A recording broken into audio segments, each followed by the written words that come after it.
Olá, seja bem-vindo e seja bem-vinda ao Palavra Encarnada, nosso momento diário de meditação do Evangelho à luz do nosso carisma.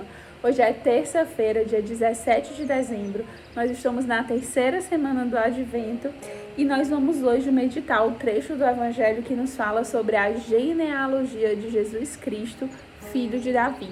Como de costume, vamos então afirmar que nós estamos reunidos em nome do Pai, do Filho e do Espírito Santo e vamos juntos clamar a presença do Santo Espírito, Ele que é capaz de abrir os nossos ouvidos, clarear o nosso entendimento e nos permitir fazer com que essa palavra se torne uma verdade encarnada e vivida na nossa existência. Vamos então à leitura do Evangelho. Proclamação do Evangelho de Jesus Cristo segundo Mateus, capítulo 1, versículos de 1 a 17. Livro da origem de Jesus Cristo, filho de Davi, filho de Abraão. Abraão gerou Isaque, Isaque gerou Jacó, Jacó gerou Judá e seus irmãos. Judá gerou Farés e Zara, cuja mãe era Tamar. Farés gerou Esrom, Esrom gerou Arã, Arã gerou Aminadab, Aminadab gerou Naasson, Naasson gerou Salmão, Salmão gerou Boaz, cuja mãe era Raabe, Boaz gerou Obed, cuja mãe era Ruth, Obed gerou Jessé, Jessé gerou o rei Davi, Davi gerou Salomão, daquela que tinha sido a mulher de Urias, Salomão gerou Roboão, Roboão gerou Abias, Abias gerou Azá, Azá gerou Josafá, Josafá gerou Jorão, Jorão gerou Osias, Osias gerou Joatão, Joatão gerou Acás, Acás gerou Ezequias, Ezequias gerou Manassés, Manassés gerou Amon, Amon gerou Josias, Josias gerou Jeconias e seus irmãos, no tempo do exílio da Babilônia.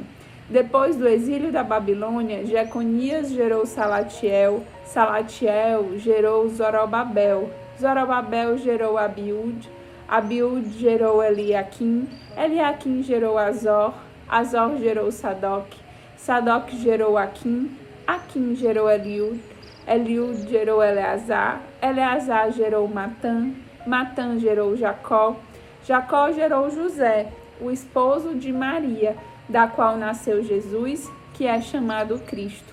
Assim, as gerações desde Abraão até Davi são 14, de Davi até o exílio na Babilônia, 14, e do exílio da Babilônia até Cristo, 14.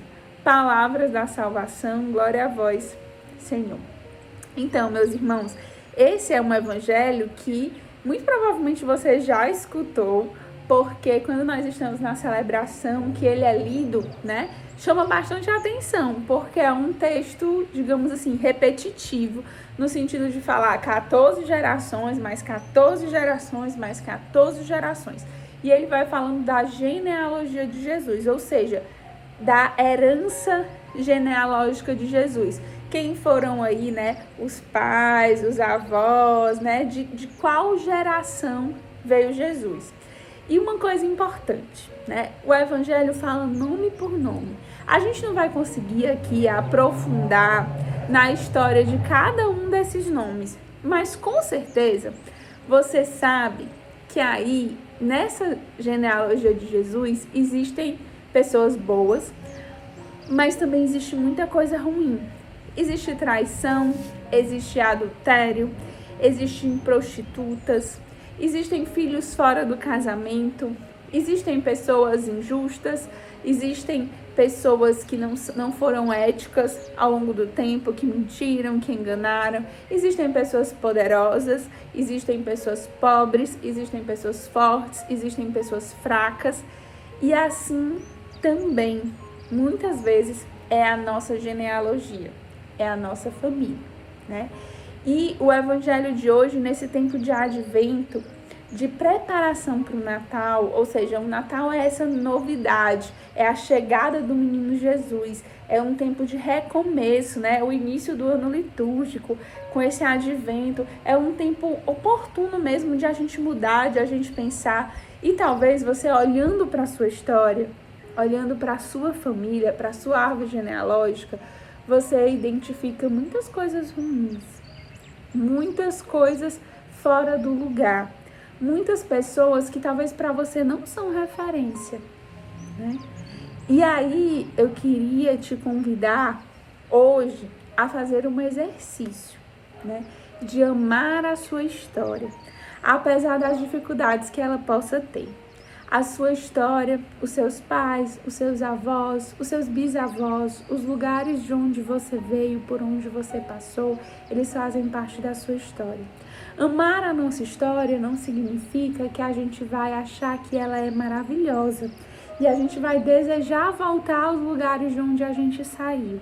Mas a gente precisa pensar que é por meio dessa história, por meio dos caminhos que a gente já seguiu, por meio dos passos que a gente precisou dar, que Deus nos preparou para o tempo de hoje. E o tempo de hoje é um tempo de conversão, é um tempo de salvação, é um tempo de vida nova.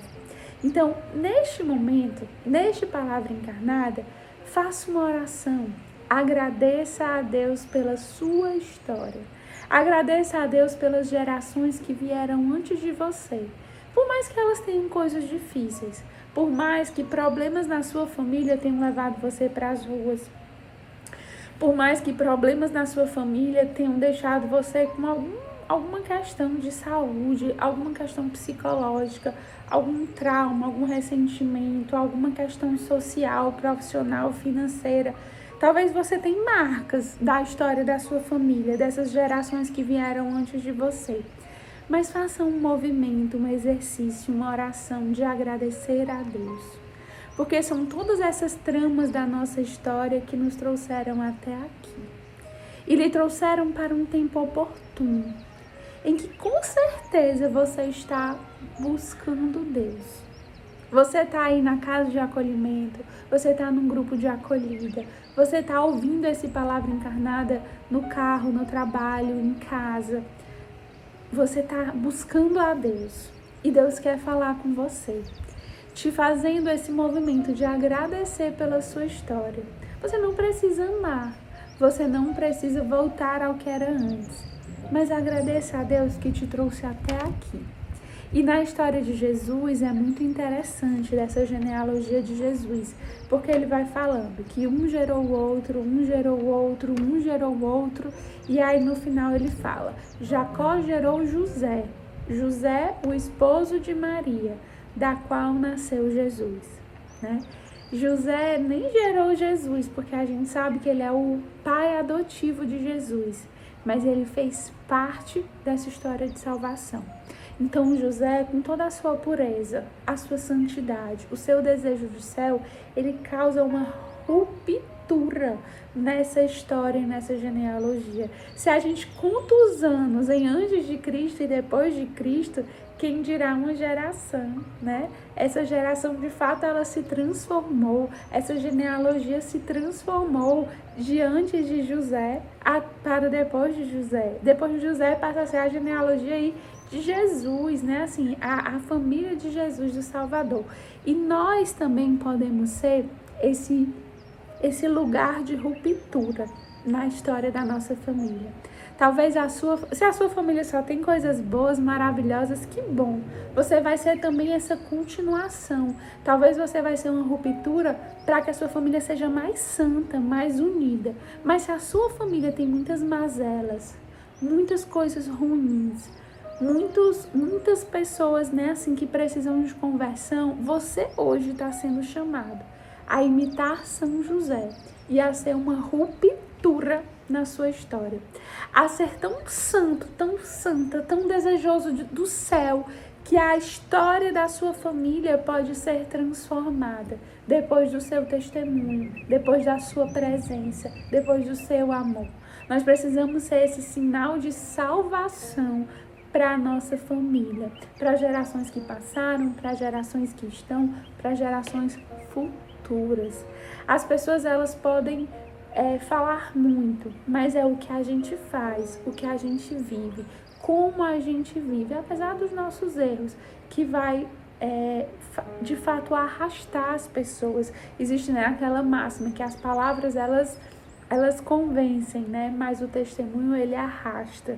É o do seu testemunho que a sua família, que a sua genealogia inteira, que os seus pais, que os seus avós, que os seus irmãos, que os seus filhos, que os seus netos precisam.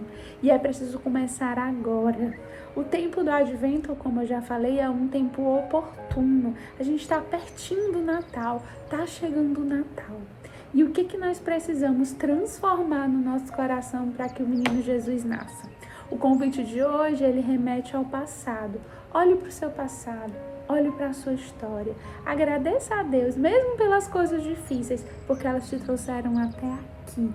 E viva o momento de hoje, o momento oportuno, de conversão, de transformação, de evangelização. Que a nossa vida seja sinal da presença do menino Jesus em todos os lugares. Esse é o nosso desejo. E esse é o desejo que nós temos, inclusive arrastando toda a nossa genealogia, tudo que tem atrás de nós, por mais acertado ou errado que possa ter sido, nós queremos ser esse movimento de ruptura, de transformação, em que o mal se converte em bem, em que o pecado se converte em salvação, em busca do céu, em desejo de ser melhor, de amar Jesus abandonado, de iluminar o mundo. Que a gente possa ser fiel, meus irmãos. Um Feliz Natal para todo mundo, né? Acho que aqui a gente não se vê no Palavra Encarnada, é só o próximo ano. Então, já desejo um Feliz Natal para você, para a sua família. E que, de fato, tudo isso seja um movimento de transformação da nossa história. Até mais!